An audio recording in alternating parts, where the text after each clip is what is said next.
to the Putting Your Business on the Map podcast. I'm your podcast host, Landon Blake, a land surveyor living and working in Central California. Happy to have you here. Let's go ahead and dive right into today's episode. The title of this episode, I believe it's episode 26, is The Human Element. How to hire a diverse team of great people for your surveying and mapping business. This is part 2. So episode 25 was part 1. I wasn't able to finish in an hour, so we're splitting this up. This will be part 2. The inspiration of this episode came from a acquaintance of mine, runs his own survey business, and he asked me about this. I thought it was a great topic, so that's why we're covering it. So just to briefly review what we covered in the last episode. We talked about why this was important. We went over some definitions. We talked about why we need a unique approach to hiring here at RH. We talked about some of the limitations of our approach to hiring. It's not a panacea or a silver bullet. There are some limitations to that. So we're going to wrap up the topic in this episode by talking about how do you hire like RH. So if you think there's some benefits to the way we try and find a diverse team and you want to emulate some of that, we're going to talk about some things you can do. We've got 3 things you can do to help with that. We're going to talk a little bit about why I think the way we recruit and hire here at RH works, why that model works for us, may not work for you or for everybody, but I'll explain why I think it works for us. As I mentioned before, we're a very special survey firm, and there's a set of special things about us that kind of interlock and relate. That's called an innovation stack. There's a really good book about that. I'll try and remember to have Carly link to the show notes, link to that book in the show notes for this episode. But so you have to be a little bit careful about pulling our hiring model out of that innovation stack without some of the other related things, but I think it's worth talking about for sure. And then we'll end the episode with a conversation about what makes a good RH hire. So if you want to work at RH either in the field or the office, what are things that we look for? We look for those things, and I think that's part of what makes this a really great place to work, I hope. It's part of what allows us to deliver great results for clients, I hope, is the qualities that we look for in our people. As a reminder, I'm working on my word whiskers. So, it's my favorite word of all time. Like, I believe those are most of them. So you may hear me hesitate as I work to avoid my word whiskers. We're going to begin with that first main point for this episode, which is how do you hire like RH? And I've got 3 things that we're going to talk about under this main point. So the first is how do you find what we call non-traditionals? Remember we defined that in the last episode. What do you do during the selection process? And then what are some things you need to do? I've got 3 things you need to do after you actually hire the person to make this work. So let's start with how you might find non-traditionals. You have to attract and find those folks.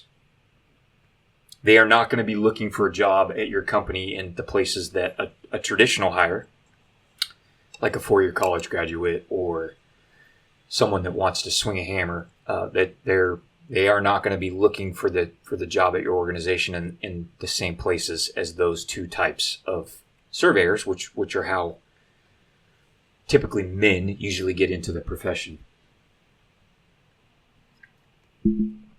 So we need to attract and find people that aren't in the normal places that we look for employees.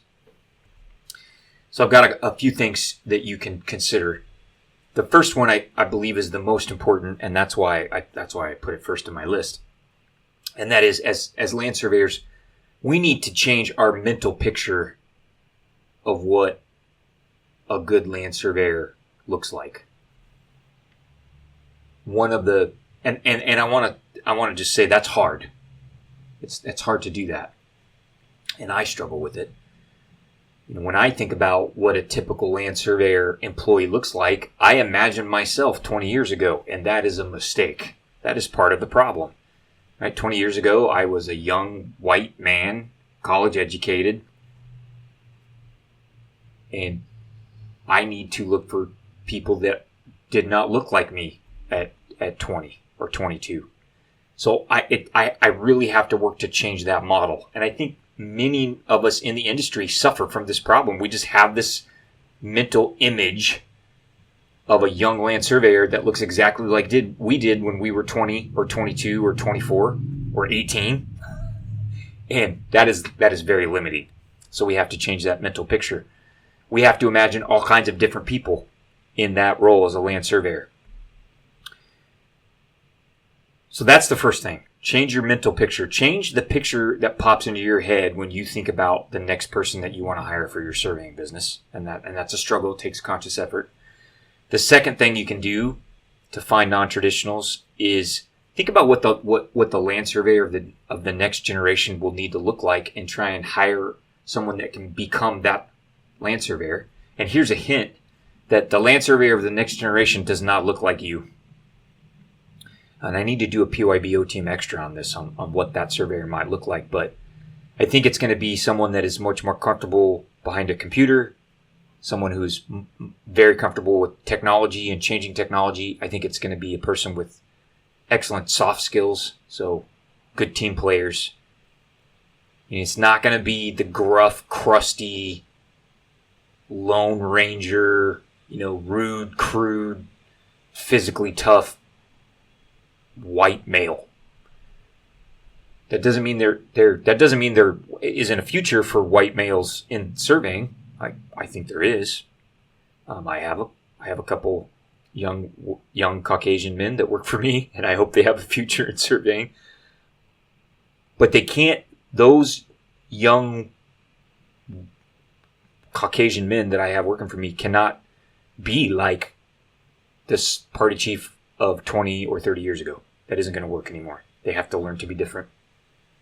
And I have conversations with my party chiefs, with the young men that work for me, the young men of all ethnicities that work for me, and I tell them, you have to learn CAD, you have to learn GIS, you have to get Part 107 certified so you can fly drones, you have to learn a little bit about boundary surveying. You cannot just come to work for me and run a shovel and swing a hammer. They do not have those jobs, and I've talked about that before on the podcast. So think about what that, what does the licensed surveyor of 20 years need to look like?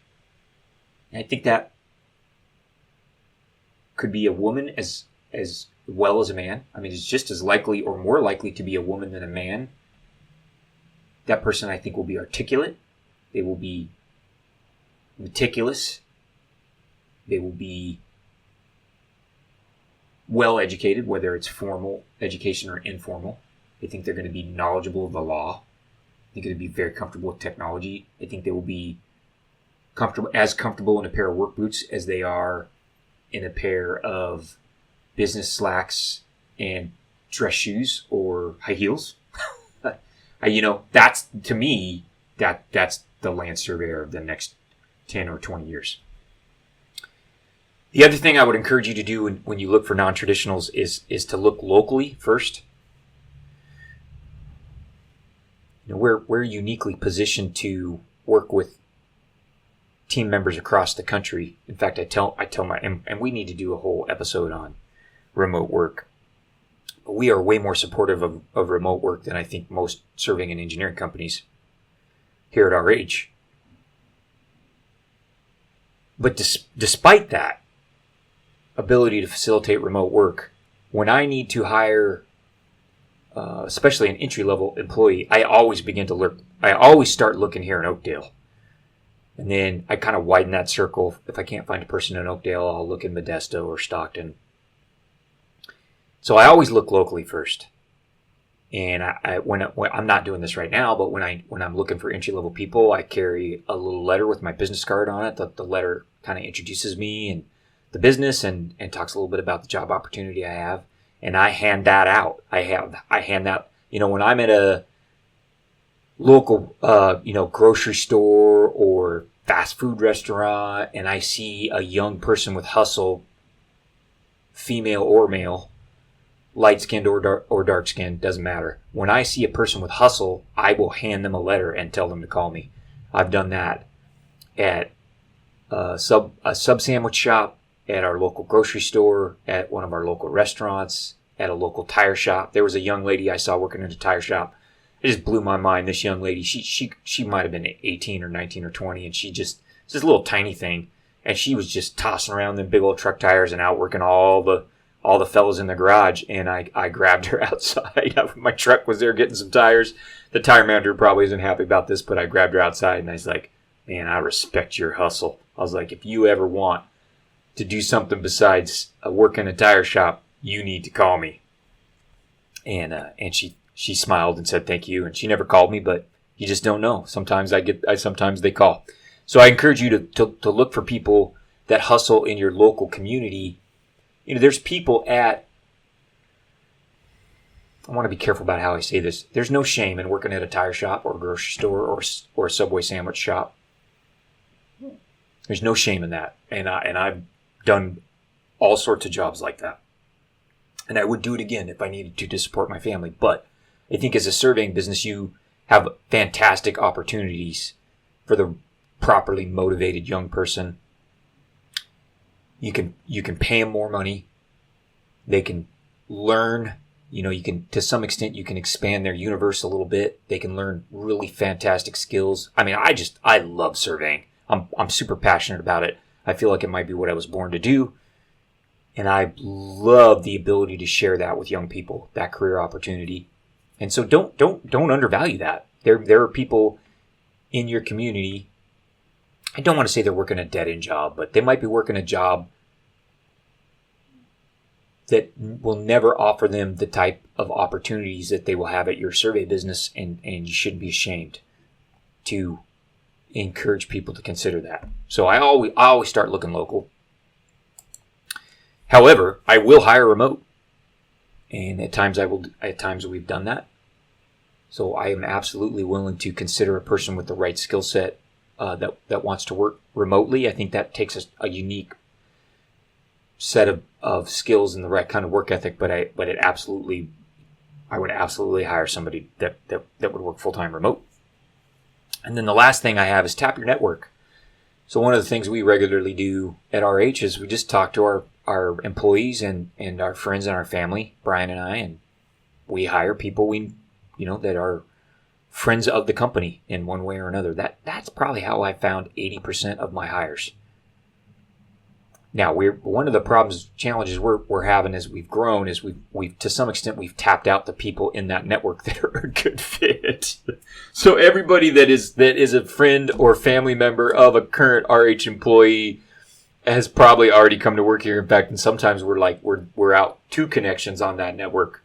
But that's okay. That's part of how we found some really great people. So tap your network. Okay, what can you do during the actual selection process to facilitate the hiring of non-traditionals? I think you need to be able to articulate what you are looking for in a new hire and what you offer to a new hire. A lot of employers struggle with that, so you need to give it some thought. And you notice that's a two-way street there, right? It's about what you're looking for, but it's also about what you have to offer. I think sometimes employers forget that the employment market is a matching market. That means you get to choose, but you also have to be chosen. And I've been to so many interviews where it was all about what the employer needed and wanted, and that we had no conversation about what I potentially needed or wanted as a young surveyor. So that's a horrible way to hire. Don't do that. So be able to articulate what you're looking for and what you offer to the potential team member. I think you should be brutally honest. We practice that. When I say brutally honest, I don't mean like brutally honest about the person's flaws that you're interviewing. Don't tell them they're too short or their glasses are crooked. I'm not, or their nose is crooked or whatever. I'm not talking about that kind of honesty. But I mean, be brutally honest about your business and about what you expect. I let people know that we are a small company. We haven't been around very long. Sometimes our cash flow gets pinched in the winter. A couple times a year we have to cut our hours back, the hours that we work back because of that. And I'm honest people about some of the risks that come with working at a small business. I just let them know up front. Talked a little bit about that in the last episode. I always think brutal honesty is the best policy in the selection process. It being dishonest, and this applies either to the employer or to the person that's being interviewed for a job. Lying or being dishonest or deceitful, all it does is delay the inevitable. Right? At some point, somebody's going to find out that the other party wasn't honest, and it's going to cause problems. So you just save yourself that pain and misery, and just be honest in the selection process. I think that's always the best policy. And so that's what we try and do here. Another thing you can do is be flexible. Try and be flexible and understanding. We do a really good job of that here, I think. There are lots of non-monetary things that potential employees value, and so we try and accommodate that when we can. I'm not going to say there is no limit to our flexibility. I interviewed a young woman that wanted to be a surveyor, and she had a little bit of education, and she had done an internship, and she was looking for a job, but she wanted to work full time, and she was a brand new mom. So she had like a 2-month-old, and her husband had just quit his job and was trying to start his own business. And I interviewed her. We really liked her.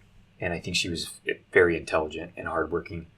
But my partner and I decided to pass on that opportunity to hire her. And we let her know, we'd love to hire you, but we just don't think you're at a point in your life where you are going to be a good fit for our team. Your husband's already taken on a huge amount of risk by starting his own business. You're a brand new mom, and it's going to be hard for you to come on board here and learn what you need to learn. She wanted to work from home, and I just told her it's going to be almost impossible for me to get you the training you need and for you to make the progress you need if you're at home with a brand new baby. So I'm not saying there isn't a limit. There is a limit to how flexible you can be, but we try and be flexible whenever we can. So for example, if I was going to hire somebody that was still in school, we would try and accommodate that schedule to the best of our ability.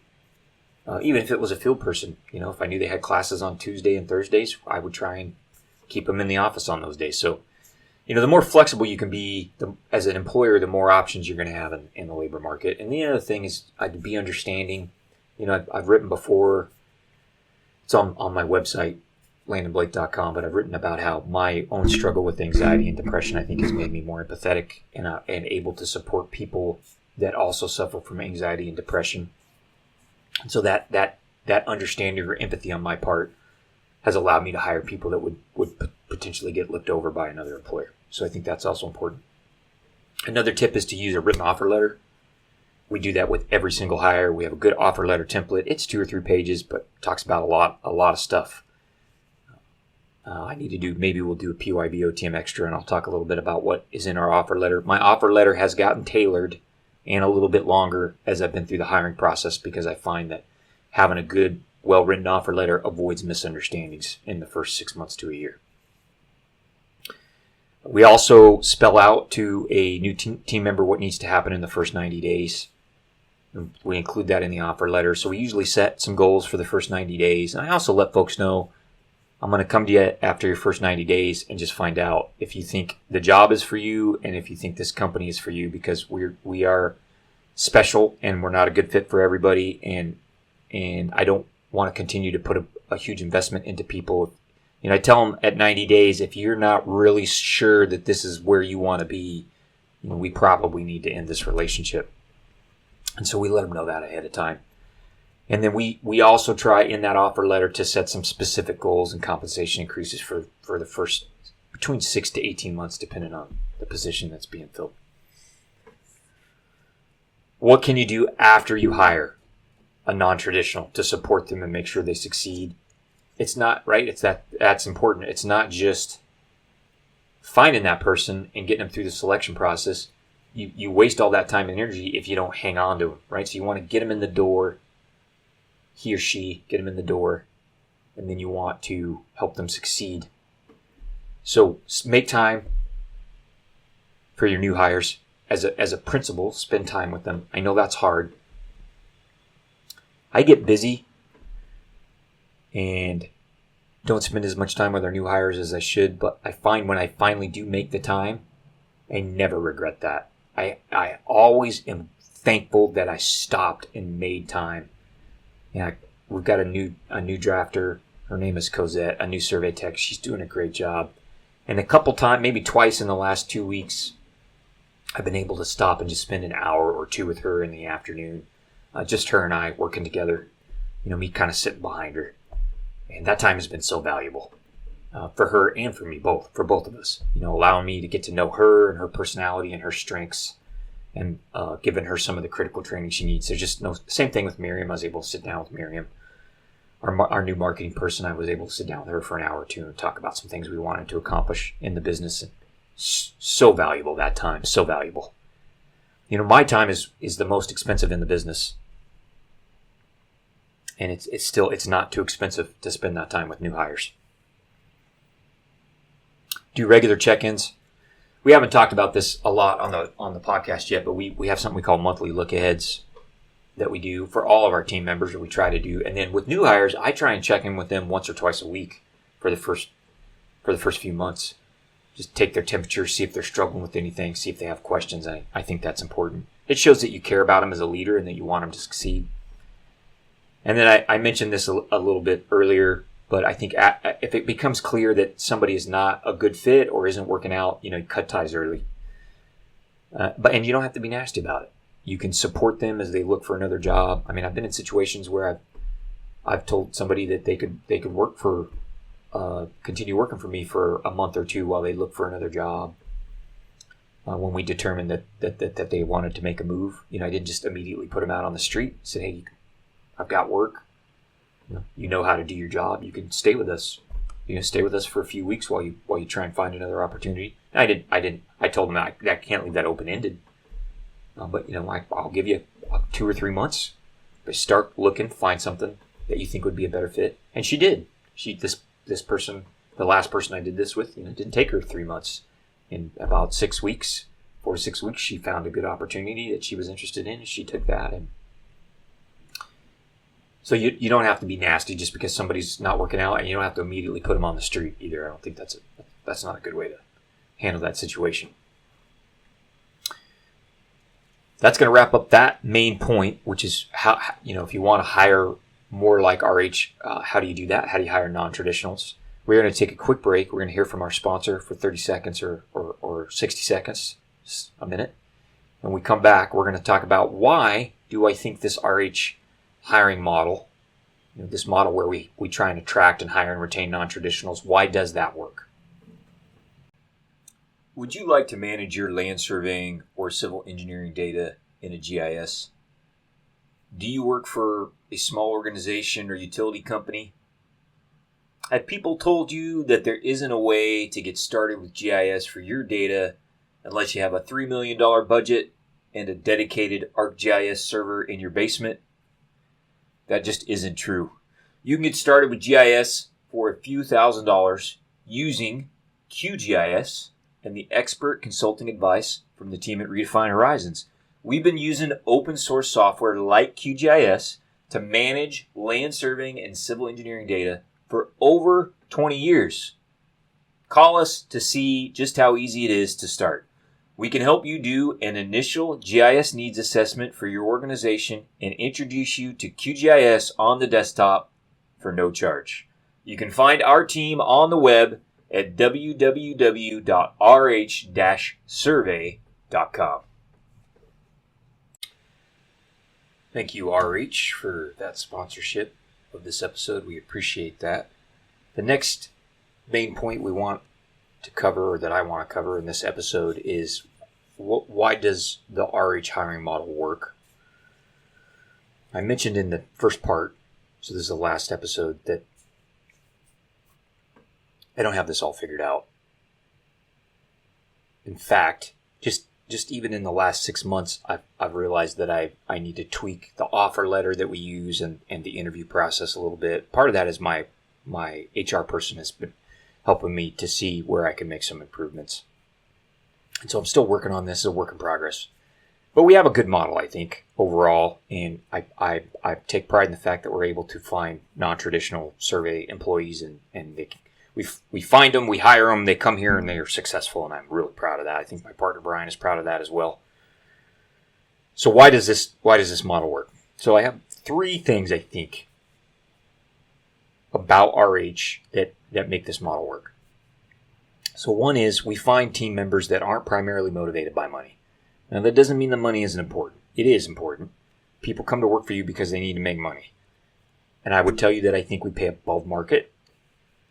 We're not hugely above market, but I think we pay, somewhere between 10 and 20% above market. That's our goal. But the people that come to work for me are the type of people that are looking for a career and not just a job. So they are excited about the opportunity that they have here, and most of them know that's not an opportunity that they would easily find elsewhere. So especially for my folks that are not college educated, I think they understand that they've been given a great opportunity here. So essentially, we run an apprenticeship program, and they have an opportunity to come here, and we give them a ton of training and develop them professionally, and I think they recognize that and they appreciate it.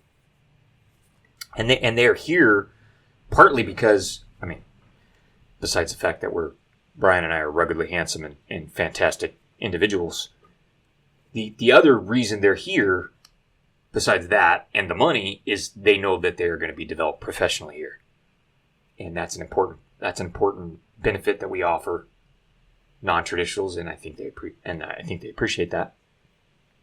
So they're not primarily money motivated. They are more motivated by a desire to learn, and a desire to acquire new skills, and a desire to develop themselves.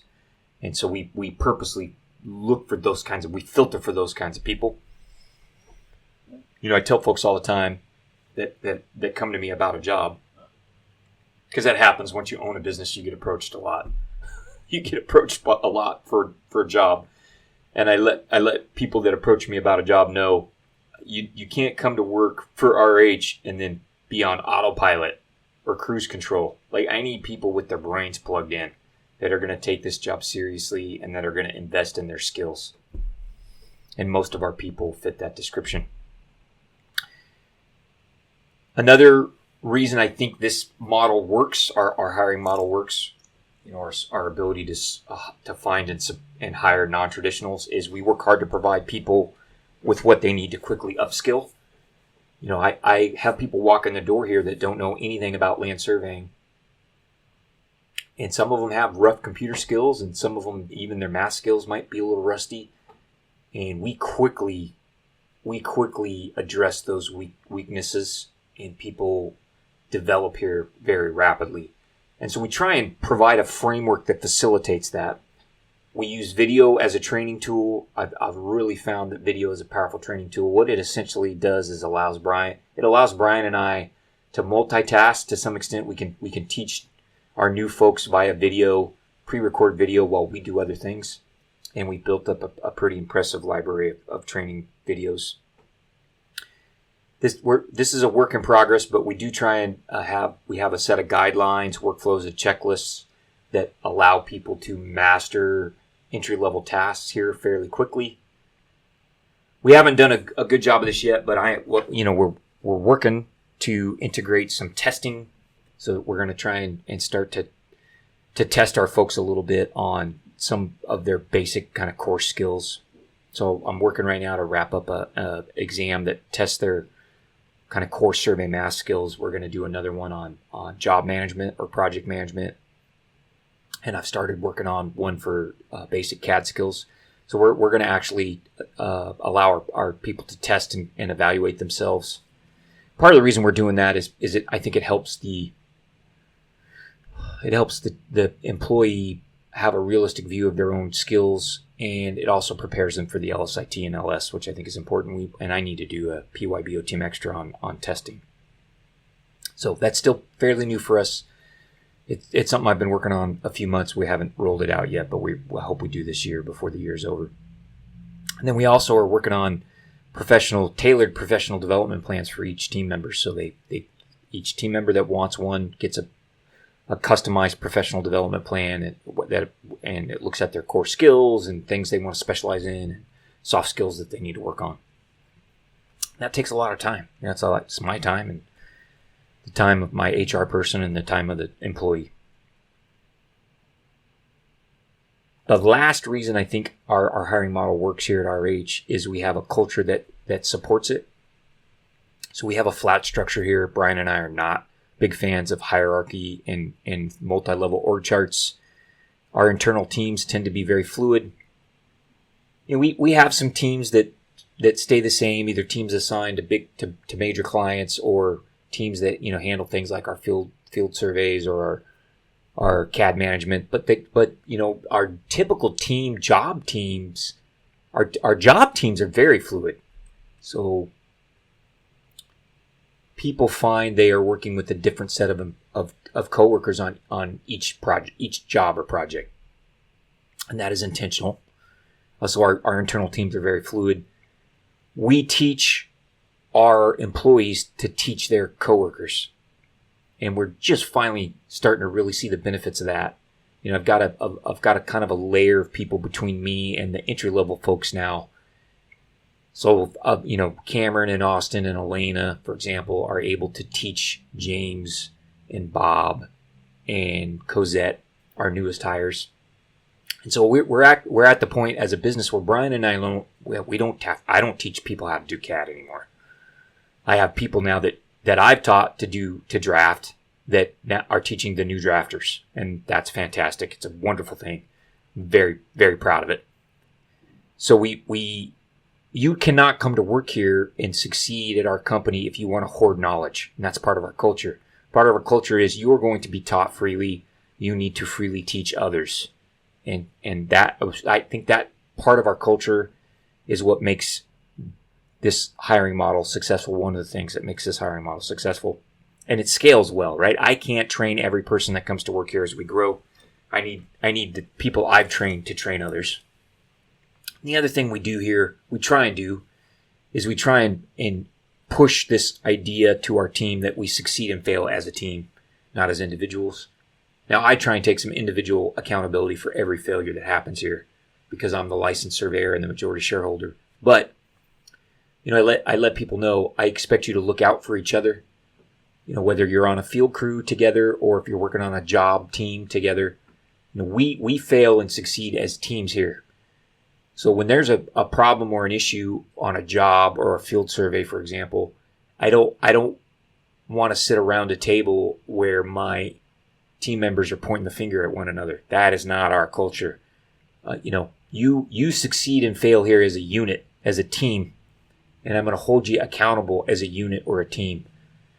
And if you think there's a potential problem coming down the pipe and you can't work that out with your coworker, if you can't sort that out with your coworker, I expect to hear about it very early.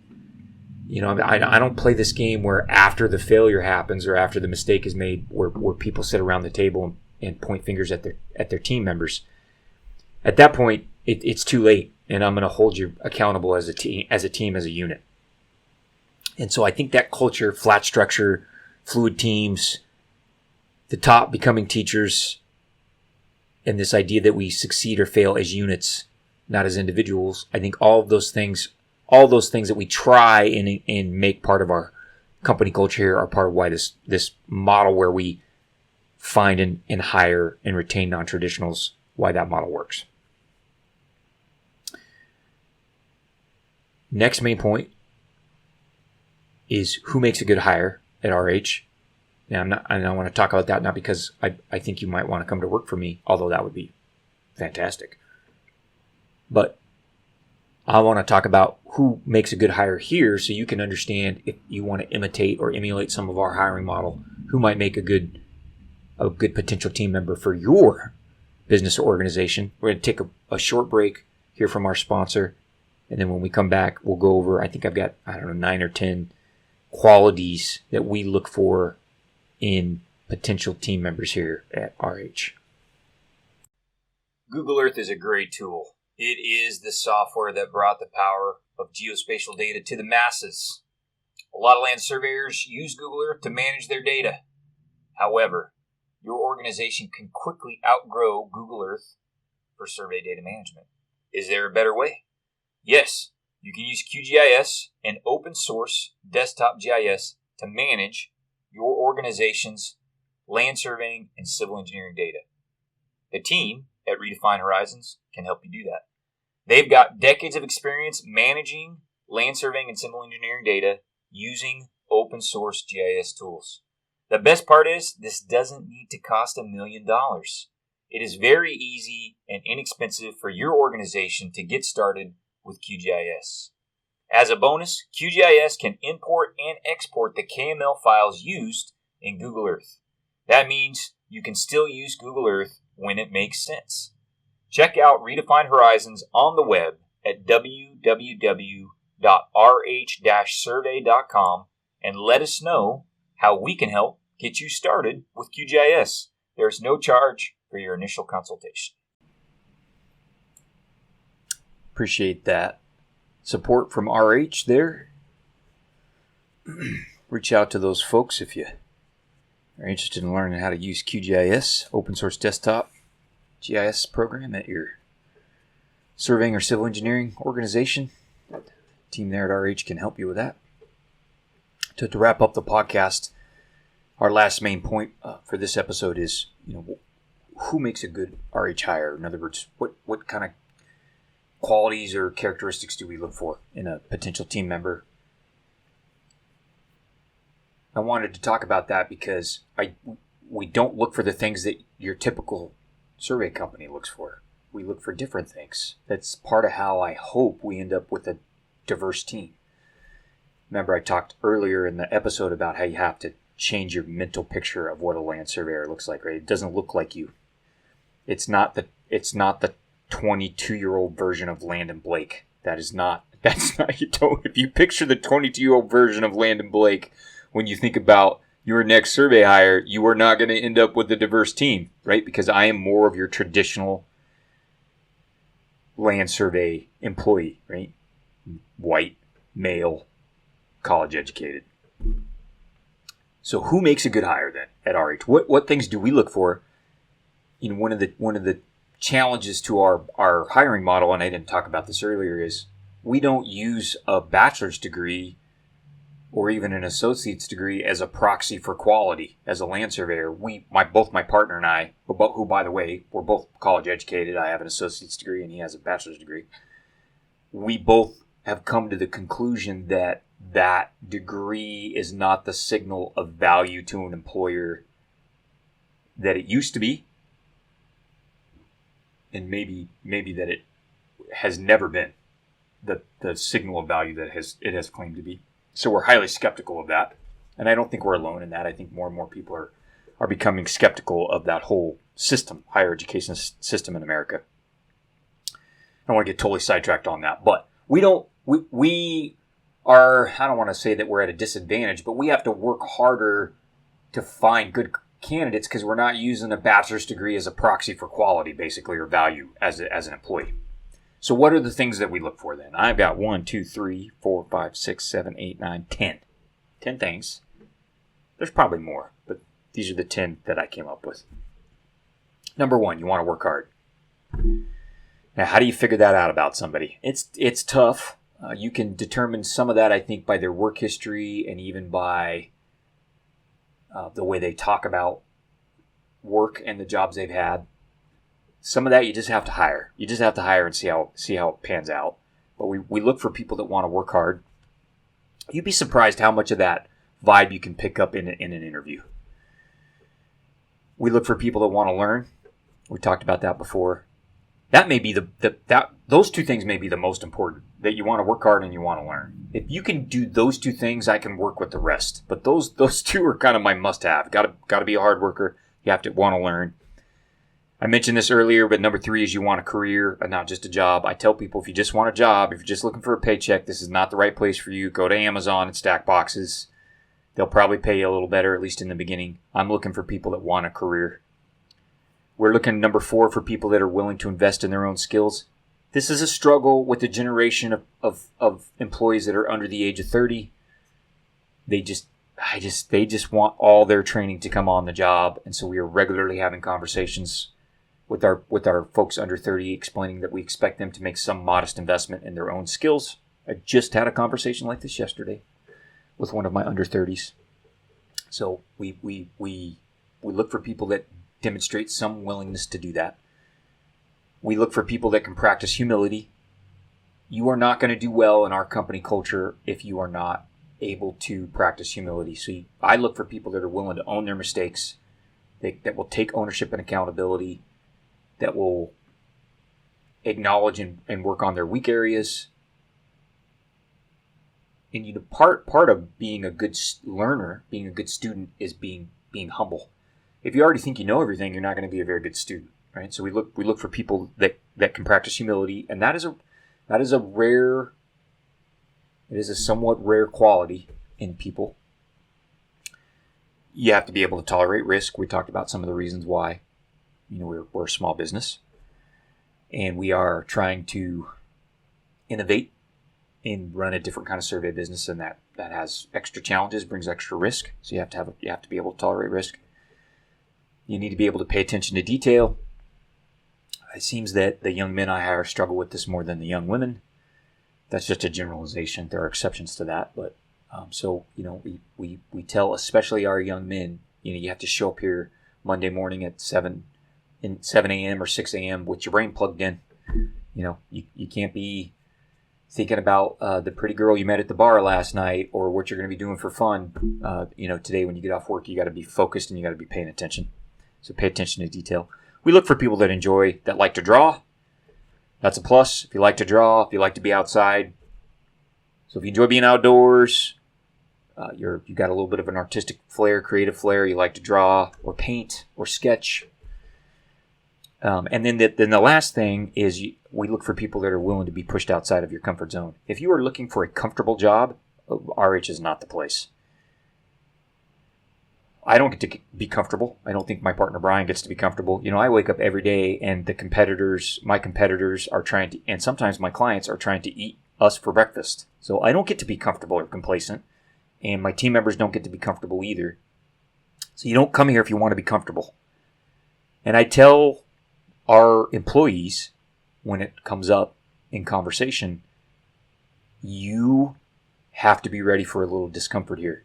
And sometimes that's physical discomfort when you're in the field, and sometimes that's intellectual discomfort when we're pushing you to reach your full potential and grow your skills. When you learn a new skill, you suck. You suck at that thing. And some people have a hard time with it. They don't like to suck. They like to be really good at what they do. And